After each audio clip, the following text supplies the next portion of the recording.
Scan for Sovi and straight A's only. Let's go! Finding the tangent line approximation for this exponential function is fast. We will calculate the derivative and the point to solve this problem now. First, we need the point and the slope at 0. Plugging 0 into the function gives us 3, and the derivative is 6 times e to the 2x, which equals 6. Write the tangent line equation using point-slope form. The equation y minus 3 equals 6 times x minus 0 simplifies to y equals 6x plus 3.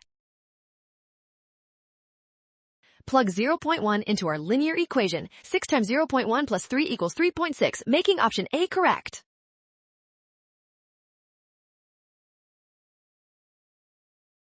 Well done! Scan the code to learn with Sovi. Watch signs and avoid rushing. Trust given values and check steps for the answer.